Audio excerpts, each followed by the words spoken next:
Arizona Wildcats.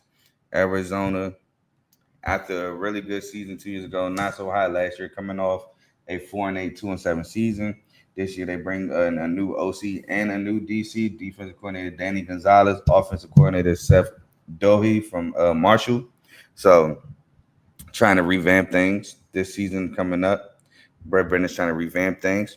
They returned 12 starters, 5 on offense, 7 on defense. The big starter they returned is Noah Fafita, a quarterback who went 260 of 430, 60.5% completion percentage, 2,958 yards, 18 touchdowns, and 12 picks. Chris Hunter, the wide receiver, who had 85 catches for 323 yards. 35 catches, 35 catches for 323 yards and 3 touchdowns. Sam Olsen, the tight end, who had 13 catches, 196 yards, and 2 touchdowns.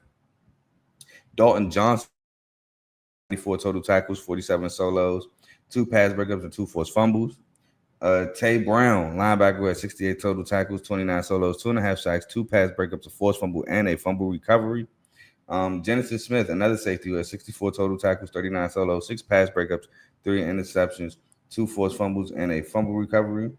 Trey Smith, a D lineman, who had 56 total tackles, 17 solos, 4.5 sacks, and a forced fumble. Jack Cottrell, safety, who had 39 total tackles, 24 solos, pass breakup, 3 interceptions, and a forced fumble. Now, they also returned Trey Smith, a D lineman who had, they lost Quali Conley, the running back, who had 150 yards, carries for 745 yards, 5 a carry, and 8 touchdowns, who's currently on the Bengals. The big loss is T-Max Atoya McMillan, wide receiver for the Panthers, who had 84 catches, 1,319 yards, and 8 touchdowns. Another big loss in Jacob Manu, the linebacker, with 47 total tackles, 19 solos, 2 pass breakups, and a fumble recovery, who transferred to Washington. Takario Davis, a cornerback, 43 total tackles, 28 solos, and 6 pass breakups, also transferred to Washington. Owen Goss, a defensive back, with 52 total tackles, 23 solos, a sack, 2 pass breakups, 3 forced fumbles, and 2 fumble recoveries. They were 63rd overall in a recruiting class. They were 52nd in transfers. They got some transfers like Ishmael Mahdi to replace Quali Conley, who's been killing it in the Sun Belt at Texas State. Running back who had 183 carries for 991 yards, 5.4 carry, and 4 touchdowns. Chris Hudson, a big get-at receiver from Washington State, played alongside Cal Williams last year. He had 69 catches for 840 yards, 54 catches for 683 yards and 2 touchdowns. And then Luke Weissong, another receiver from New Mexico, who had 69 catches, 840 yards, and a touchdown at New Mexico. They were 96 in total offense, 105th in total defense, 42nd in passing, 119th in rushing, 114th in scoring offense, 102nd in passing defense, 98th in rushing defense, and 108th in scoring defense. So defense was definitely the down of last year. I remember watching the K-State game, just could not get stops against Avery Johnson, Jace Brown, and the boys. For the schedule, this upcoming schedule, they start off with Hawaii at home. I have that as a win. Then they play Weber State at home. I have that as a win.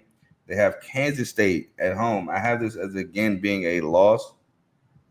And I believe this game doesn't count as a conference game because I believe this is scheduled before Arizona moved to the Big 12. At Iowa State, I have this as a loss. At home against Oklahoma State, I have this as a win. At home against BYU, I have this as a loss. On the road to Houston, I have this as a loss. On the road at Colorado, I have this as a loss. At home against Kansas, I have this as a win. At Cincinnati, I have this as a win. On the road against Baylor, at home, against Baylor, I have this as a loss. And the final game, the rival game between Arizona State and Arizona. At Arizona State, I have this as a loss, having Arizona going 5-7, 3-6, taking the under 5.5 wins total for Arizona just by the hook. I do think Arizona may be a little bit better this year. I just don't know if with the schedule they have, they do play some schools I'm higher on, like K-State, Iowa State, Baylor, Arizona State. So that's 4 tough opponents already in conference, with 3 technically because K-State won't count as an in-conference game. But those are really 4 really tough opponents. And then you have BYU, who I think is still just well coached. Even though they had the Jake Retzlaff situation where Jake is now not there any longer, I think they're still well coached, still going to have a defense, and they're going to be a problem for Arizona. So 5-7, 3-6 is where I have Arizona taking the under once again of the win total.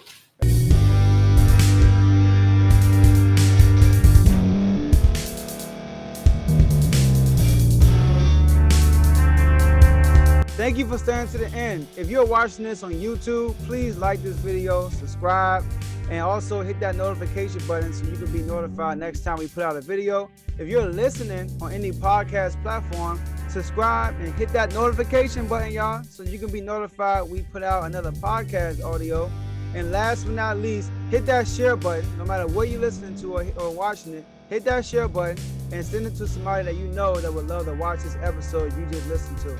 So once again, thank you for staying to the end, and we'll see y'all in the next episode.